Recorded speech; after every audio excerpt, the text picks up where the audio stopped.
Okay, let's get started. The agenda for today, for some reason, there seems to be a little bit of a technical glitch here, but let me get started. The agenda for today is actually to update our major growth drivers that were presented last time, to talk about the post-COVID trends, as well as what we see on the distribution front, a recap of the previously highlighted content expansion opportunities, and I'll talk about some of the new growth opportunities that we see in front of us. And I'll provide some examples of winning combinations. So let me start with that and provide you with some context to what's going on. So if you look at the mega trends for the business, there's three major mega trends for this business. One is the data center disaggregation, which primarily means you have the hardware and the software being provided by different vendors, which is quite different than the situation was several years ago. Now you have memory clusters, you have CPU clusters, you have storage clusters. What Renesas provides is the interface between these different clusters. So we do not compete in this area, in the data center area, with the likes of NVIDIA or with the likes of the CPU providers, but rather we enable them. And the products that we use to enable them are the memory interface products, the core power and the power stages, the timing and standard products, and some of the optical products. On the 5G ramp, moving from the data center to the edge of the network, it's really about the 5G ramp. And here, the big trend is the move from 4G to sub-6 gigahertz 5G technologies. And here, our solutions are really around the RF, the timing and standard products, the power, and the optical and memory interface products pertinent to OpenRAN systems. The last piece, but probably one of the most critical pieces for Renesas as far as their business goes, is the intelligence moving to the endpoint. Increasingly, the intelligence resided originally in the data center or in the cloud. But as a function of time, more and more of the training algorithms are moving towards the endpoint and the edge of the network.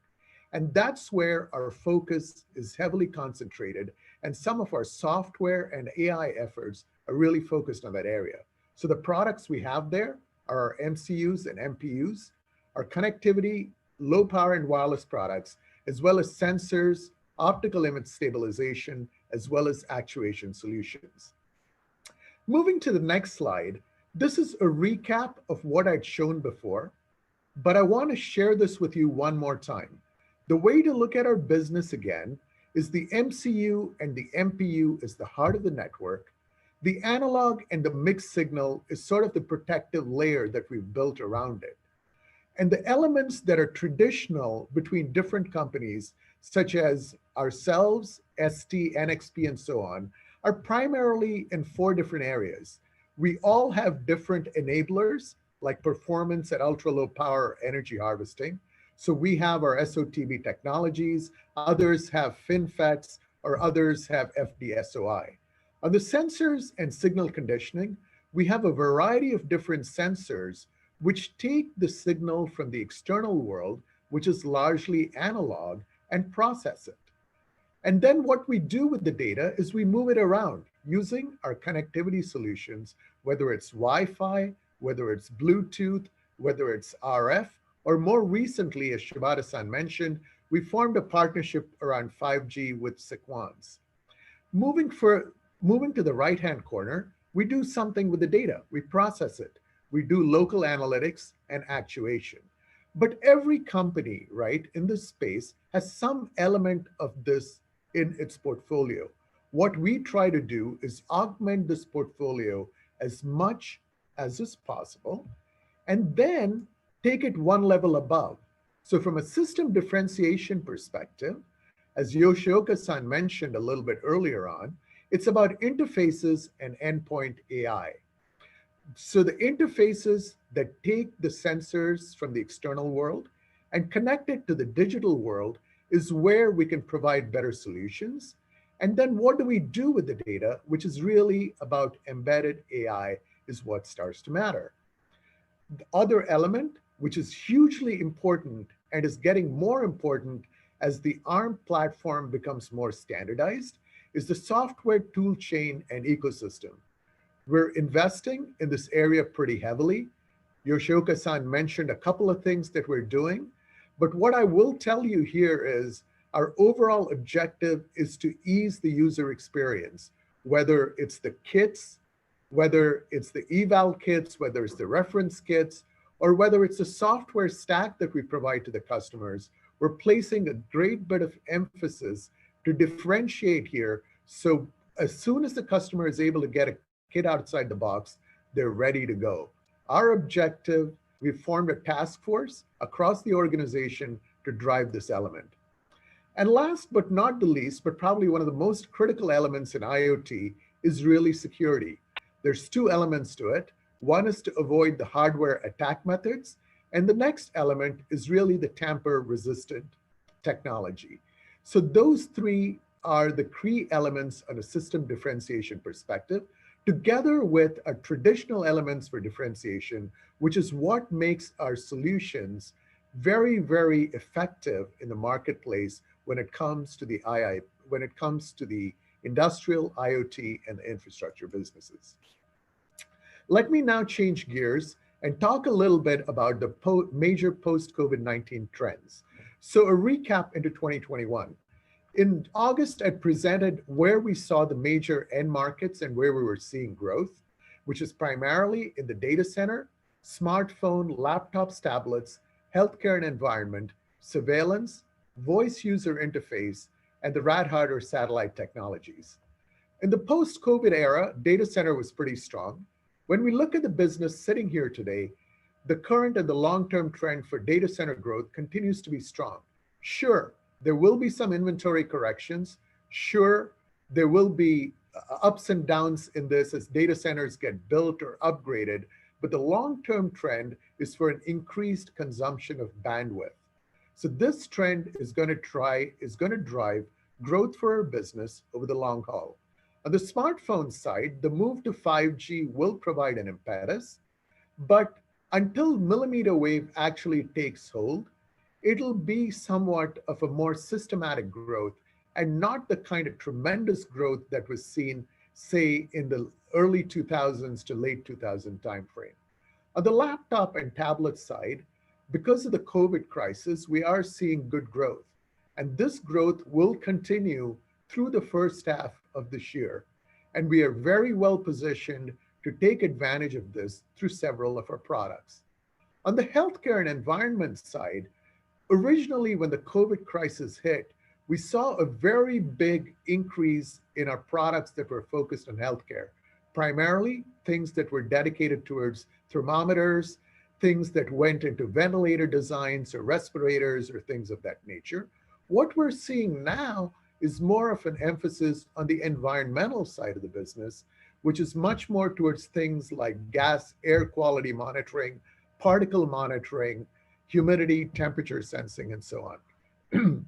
On the surveillance and the VUI side, what we find is there's a very big emphasis, continued emphasis on the AI side of things, as well as on the voice activated technologies. And I'll be talking in quite a bit more detail about those in just a second. On the satellite technology side, originally the emphasis was much more on the missions that you've seen where our products were involved, like the JAXA mission in Japan, or the Mars mission that went more recently with the rover, which had a lot of our products in it. But now we're finding a change. We're finding the satellite technologies are moving much more from geocentric to low Earth orbit satellites to increasingly connect the globe. Let me now change gears and talk a little bit, pick up on where Shibata-san left off, and talk about distribution, what we're seeing, right? We had said last time that we were focusing our channel strategy, and Shibata-san mentioned that we cut the Japanese distribution, TYTs, from 16 to 6 for industrial infrastructure and IoT. And if you include automotive, it was 8. But here's the interesting part. We see a 17% growth in the less than $5 million design and funnel, which shows that despite reducing the number of distributors, the growth and design and opportunities for the mass market continues to grow at a very healthy clip. It's growing in the other segments as well, but I wanted to emphasize this to bring home the point that despite the fact that we're consolidating our distribution strategy, we're seeing an increased trajectory in our mass market growth. Let me quickly go back and recap the four major areas that I covered the last time. One was the MCU and the MPU, where I'll provide a roadmap update. Shibata-san alluded to this, but I'll cover it in a little bit more detail. I'll talk about the memory interface products, which are really the traffic management, if you will, between the CPU and the memories. Then I'll talk a little bit about a major SAM expansion opportunity, which I highlighted in August, which was the industrial power. And then I'm going to talk about the 5G, OpenRAN, and SATCOM opportunities that we see today. Looking at the MCU and MPU roadmap, this is the heart and the soul of what we do. The MCU roadmap I'll show you now has a RISC-V and embedded AI products. And on the MPU side, which is our 64-bit microprocessor, we have deployed with DLRP, which is the dynamically reconfigurable programming devices. So if you look at our MCUs, on the left-hand side, we have our 16-bit RL78. The RX is our 32-bit proprietary core. The RA is the ARM-based ecosystem, and the Synergy is our total solution platform. More interestingly, on the right, this is what I had alluded to before, but this year we'll be deploying our first RISC-V-based ASSPs, which are focused on optimized motor control, as well as all-in-one voice recognition. These are going to be products that will attack markets that we're targeting very heavily as we look into next year and beyond. So I wanted to update you on the MCU roadmap side. Moving to the next slide, which is and by the way, the RISC-V is also a 32-bit microcontroller. On the MPU side, these are 64-bit based products. If you look at the RZN1 and the the RZN1 and the RZN1 to the RZN2, we've moved from the PLC gateway to the multipurpose industrial automation network. And then the RZT2, which is the real-time system, we're moving from a pure servo to an AC servo and an AC drive type scenario. Interestingly also, we're deploying more module-based solution to address the industrial automation market. So this kind of gives you a little bit of a color and flavor for what we're doing on the left-hand side on the industrial automation, and then on the right-hand side on the general purpose microprocessors as well, where we have our general purpose MPUs in the bottom half, and on the top half, we show the embedded AI technologies, where we have camera applications that have facial recognition features at the endpoint and so on.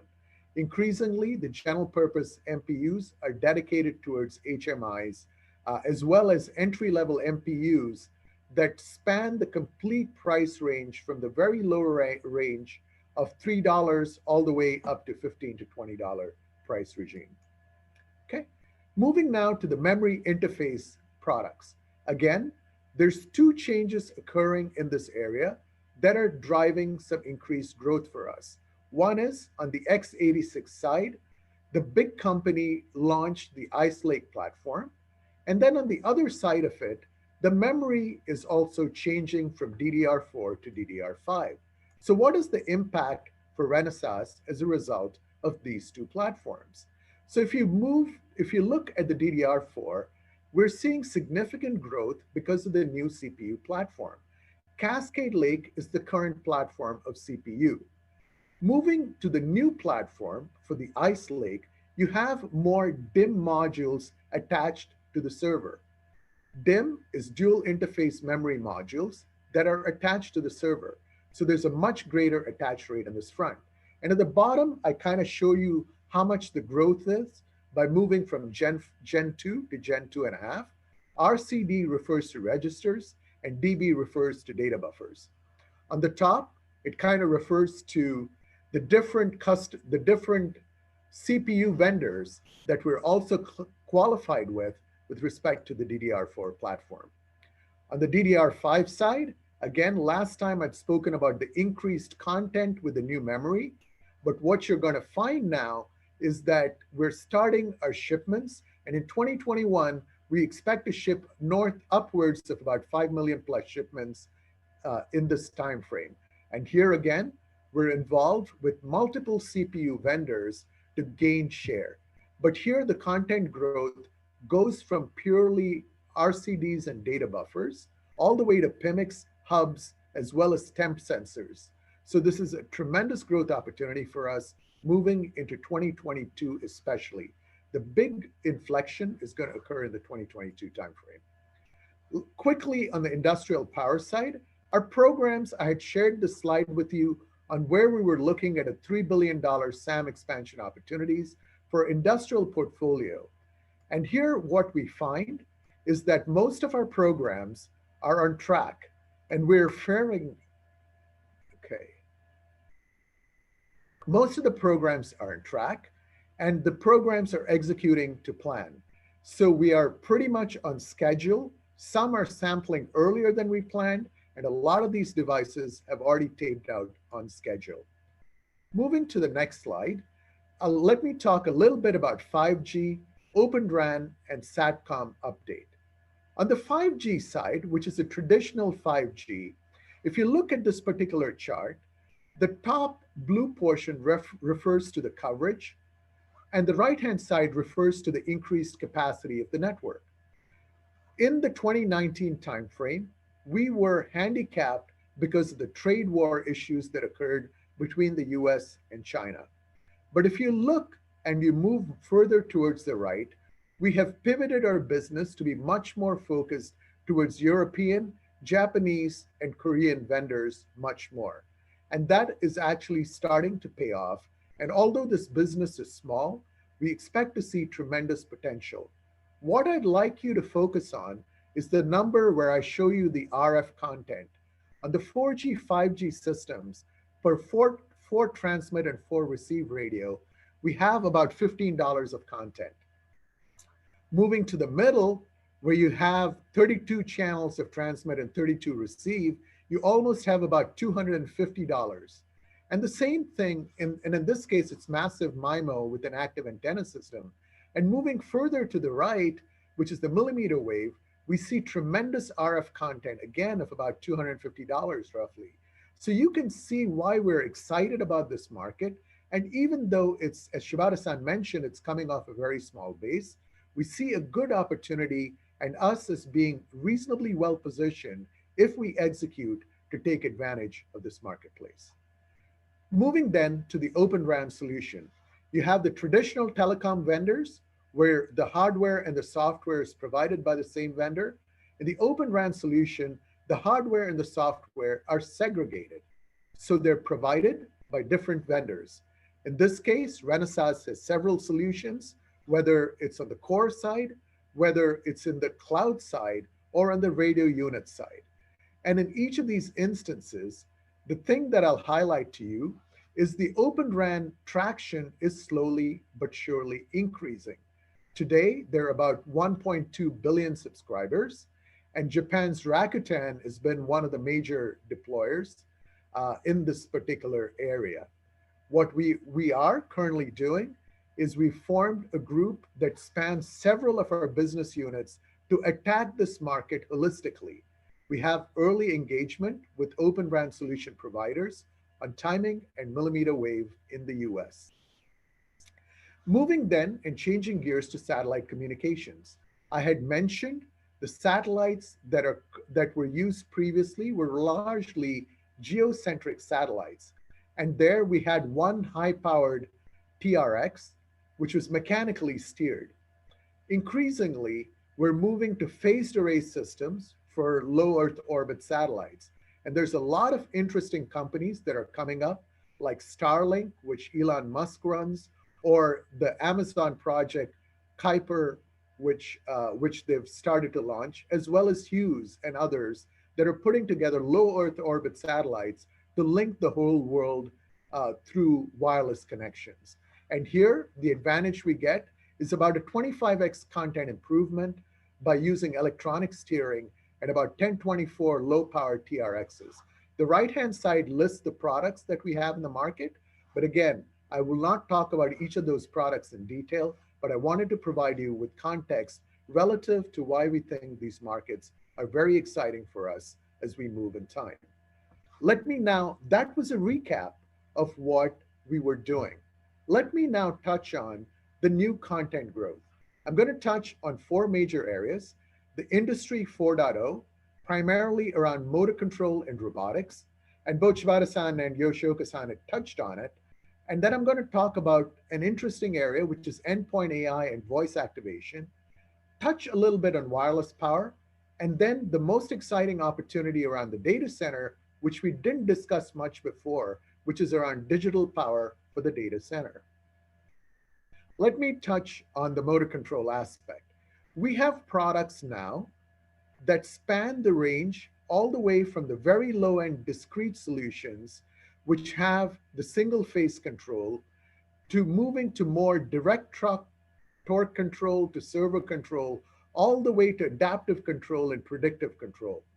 And the interesting thing in the products that are shown on the right-hand side, and the font is fairly small, but you can look at it at your leisure, is it allows us a 15x increase in content relative from the low end all the way to the high end as we move to the higher performance products. So we offer a full lineup of microcontrollers, microprocessors with analog and power. Let me now change gears and talk about robotics and industrial automation. Interestingly, this trend towards industrial automation started during the crisis of 2009, 2008, and 2009, when automation took hold. This chart shows you the unit sales of industrial robots and how they're increasing more recently, as well as the prices dropping down quite dramatically. We view this as being very interesting. Why is that? It is because we have a lot of content. If you look at the traditional assembly line with a conveyor belt, where you have workers standing next to each other and passing things through, and you move to the Industry 4.0, where you have 7-axis collaboration robots, or Cobots as they're called, we see a massive increase in growth of about 30x the content. Moving to the next generation Cobot, we see a further 6x increase in content just by virtue of everything we're doing. What we used to do before as Renesas was approach the customer with our piece part solutions. Our strategy increasingly is to put our combined solutions together in front of the customer so we're a one-stop solution in any of these markets, whether it be motor control, whether it be robotics, whether it be industrial automation. Moving then to the endpoint. I've spoken about the industrial automation and motor control. Let me now change gears and talk about the endpoint and edge AI and voice activation. Increasingly, and this is a very interesting plot from Omdia, which shows you that most of the intelligence is moving towards the endpoint or the edge. This is the deep learning chipset revenue, which shows inference, which primarily is at the edge of the network, versus training, which is occurring at the core of the network. And the massive growth, obviously, as you can tell from the chart, is occurring in the inference point. So for Renesas today, we have two classes of solutions. One is the MCUs, which are embedded AI at the endpoint, or the MPU class solutions at the edge. Today, most of the inferencing is run at the CPU level. So there we have our RA or RX products together with our tool suites with our partner ecosystem partner networks that I spoke about the last time. Same thing is true on the entry class AI for the edge with the RZ family. But this year, we're going to be introducing our first hardware accelerated MCU with a built-in NPU, which is a neural processing unit. And we've done that by partnering with a company that brings us a SNN capability together with our MCU. This product will be launched in the second half of this year. Similarly, on the high performance AI side, we're working with the AI accelerator to companies and introducing DRP AI. The ecosystem partners are listed below, and these are the standard flows, right? Whether it's TensorFlow, whether it's Onyx, whether it's PyTorch, we support this ecosystem in the marketplace. Moving to voice, we believe voice is going to be a very important growth area. And here the green represents the hardware, the red represents the services, and the blue represents the software. So the hardware growth is quite significant as you look at it in time. And the user interface today is primarily for speech recognition with some 30 plus languages and accents. Our new product that we're going to be introducing, as I said, towards the end of this year, early next year, is a RISC-V optimized processor that supports concurrent multi-language support. And down the pike, we expect the AI-based MCUs to support conversational AI. And we're working with several ecosystem partners in this area to expand our growth. So clearly, AI and voice recognition are areas where we're emphasizing as a part of our IIBU. Let me now touch on something that I haven't previously touched on, which is wireless power. Increasingly, wireless power proliferation is growing very fast via fast charging. It no longer takes you 10 hours or 9 hours to charge your phone. It takes you an hour or less. And increasingly, the wireless charging wattage keeps going up. And that's something that has big consequences, as this market will eventually pivot towards industrial applications. So the right-hand side shows you how long it takes to get to wireless charging efficiency, end-to-end efficiency. And right now, it's almost at 92% end-to-end efficiency and 1.3x faster charging than 50-watt wireless with the current generation. And so there's a big opportunity here for us as wireless power starts to proliferate. Now, I want to pivot and talk about the data center and one of the most exciting growth opportunities for us where we're gaining share.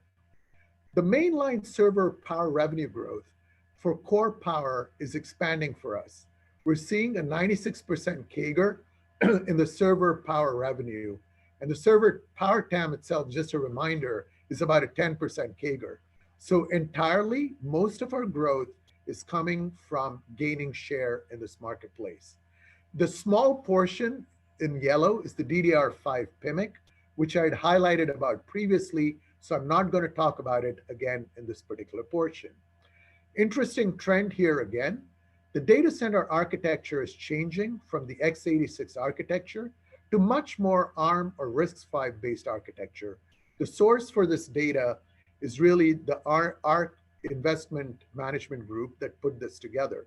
So you can see every 2 decades, there's a change in architecture. And we expect by 2030, a lot of the data center will move to either an ARM or RISC-V based architecture. And we are very well positioned to take advantage of those coming changes. And we're well positioned even if x86 architecture survives for a while. This quickly shows you our strength in the current generation and the next generation of server products. So we have with the 3 major providers, on the left-hand side, what we make in terms of current generation, and on the right-hand side, what we can do with respect to the new generation of products.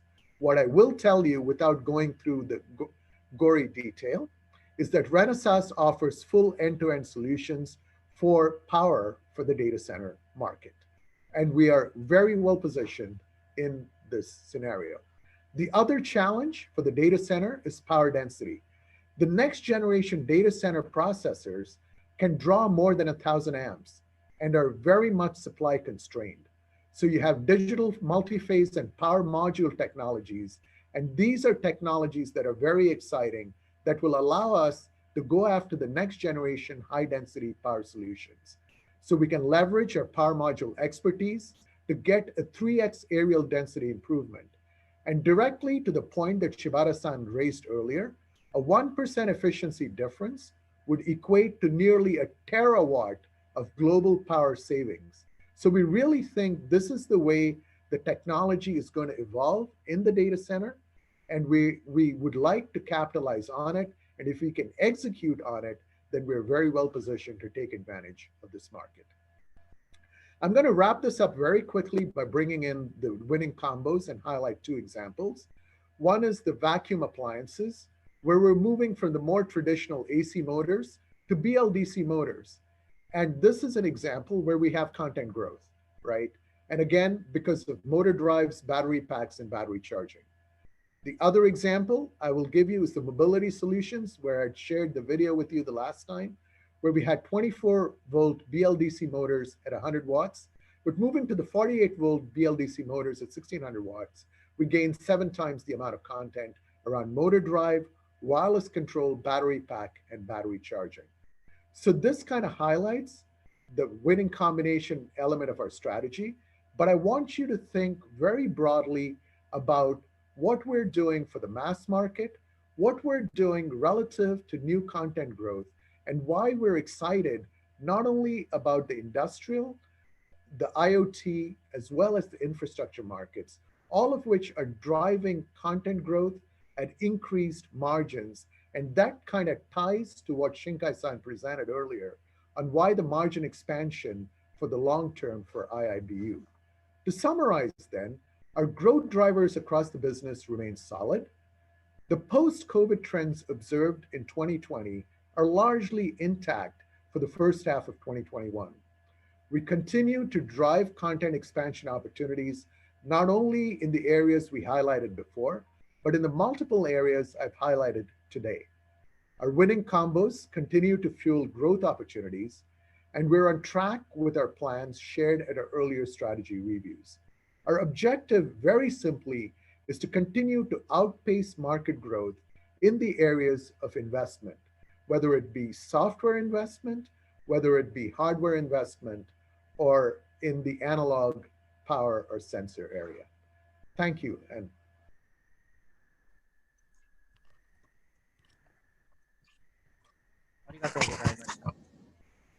Thank you very much. So now we'd like to start the Q&A session for infrastructure industrial IoT strategy. So again, if you have any questions, please click raise hand icon. And please understand we will be limiting one question per person. So from UBS Securities, Mr. Yasui, please. Please unmute yourself. This is Yasui from UBS Securities. Can you hear me? yes. So I'm going to speak in Japanese, so I'll just go on in Japanese. So you talked about PMIC server. And so, of course, this is an area where dialogue would have. So I'm sure there's a lot of interest here. Now, power management is going to be very important as you look into data center. For example, NVIDIA had VPU. They introduced about their VPU concept. And so they're talking about disaggregation just like you did. And so in this PMIC field, it seems like it's the platformers are really coming in. And so, for example, people like Dialog or Renaissance, technology may not be used in the end.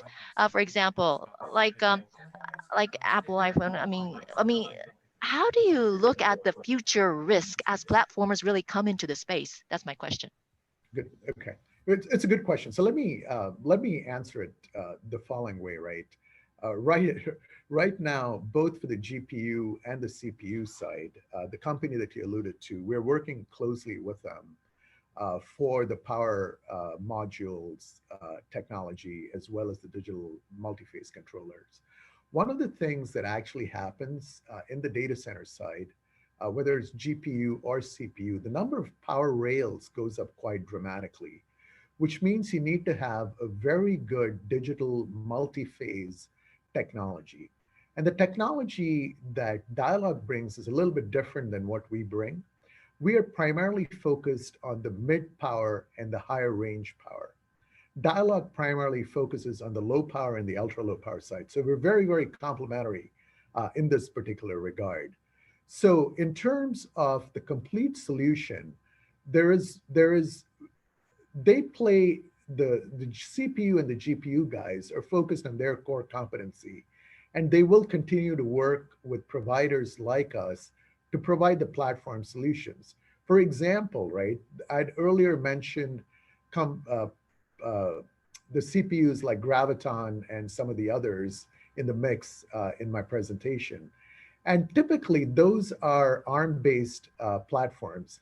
And even there, what we find is the cloud service providers really do not have necessarily the power management expertise that companies like us or an Infineon or somebody of that sort would bring to bear. So there is going to be room for both sides. And for them to develop the competency, I would never say never, but it would take several decades to develop, a few decades at least, to develop the kind of competency that has been developed in these companies. So hopefully that answers your question. And we offer two sets of products. One is the power controller, and the other is the power stage. And those are products that are essentially differentiated relative to what people offer on the outside. 非常に明快なご回答ありがとうございます。以上です。Thank you very much. Very clear. That's all my question. ありがとうございます。 Thank you. The second question from Citigroup Securities, Fujiwara-san. Please unmute. Hello, I'm Fujiwara from Citigroup Securities. I hope you can hear me. Thank you. From my side, in relation to dialogue, I have some questions. Earlier, towards the end of your presentation, you talked about Industry 4.0, voice activation, digital power for data centers. These are new areas where you will be pursuing growth. You mentioned that in your presentation. With the addition of dialogue, will there be areas where you can further accelerate in these areas? That's my question. Thank you. Thank you. It's a good question. As I mentioned to the gentleman from UBS, dialogue technology is complementary to our own, especially in the ultra low power and the low power regime. And also the other area that they bring to bear is display power technologies as well, where they have some very good capabilities. So if you look at Renesas, we have strengths in fuel gauge ICs. They bring additional strength in the battery charging capabilities. And in addition, we have the power stages. And the one more piece that they bring, which is very vital, is what's called the AC-DC conversion. So when you plug something into a wall socket and it charges your laptop, your smartphone, that's basically the pack that's taking an AC current and converting it into DC current. So that's the capability they have. And that complements all our DC-DC subsequent processing that we do. So it's very, very complementary to what we're doing. Will that accelerate our growth and provide us with more opportunities? Absolutely. Is it early to talk about it? Absolutely. But again, the technologies are very complementary, and it'll definitely provide more opportunity for us to expand purely beyond the industrial area, also into areas like consumer, where we have less of an emphasis today. For example, the AC-DC conversion will allow us to go into a higher voltage range in the industrial applications. And you can think about things such as, your power tools, power drills, and so on. And you can expand into that market, something we couldn't do because we lacked that technology before. So yes, there are some very exciting opportunities that are down the pike, but it's probably a little early to get into detail on them.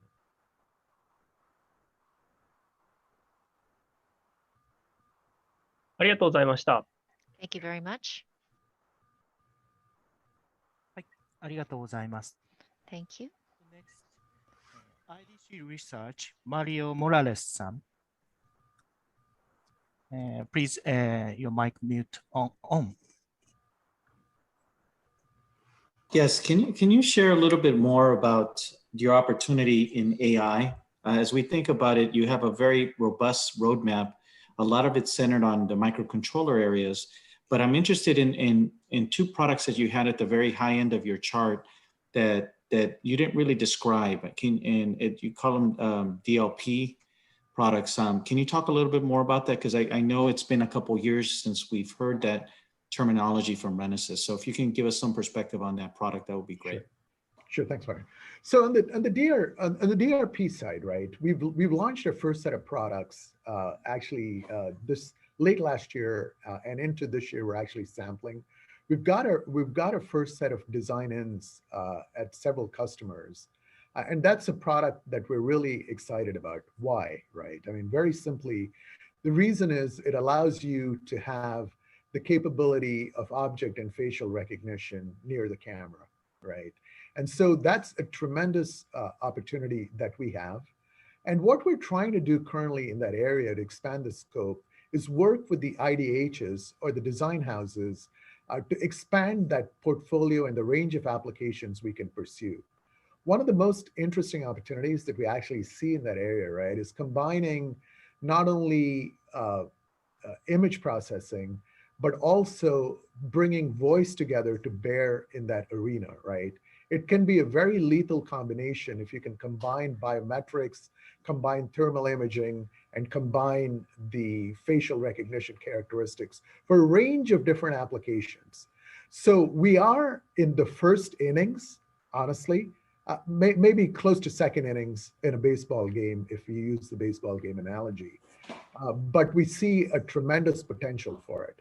We're expanding the portfolio in that area as well. By looking at other people that we can bring whose IP we can port additionally on it. The DLRP technology is based on an FNN and a feed-forward neural network. And there are other kinds of networks that you can also bring to bear by way of IP that'll help us to propel that roadmap to the next stage. Okay, so that kind of gives you, it's a very exciting area for us. But we're still in the early innings. And I think it can be pivoted towards multiple areas as long as we find the right application partners and the IDHs to work with.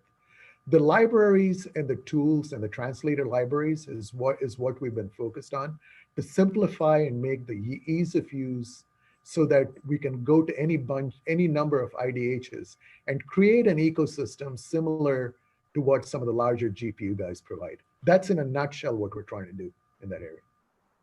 Thank you.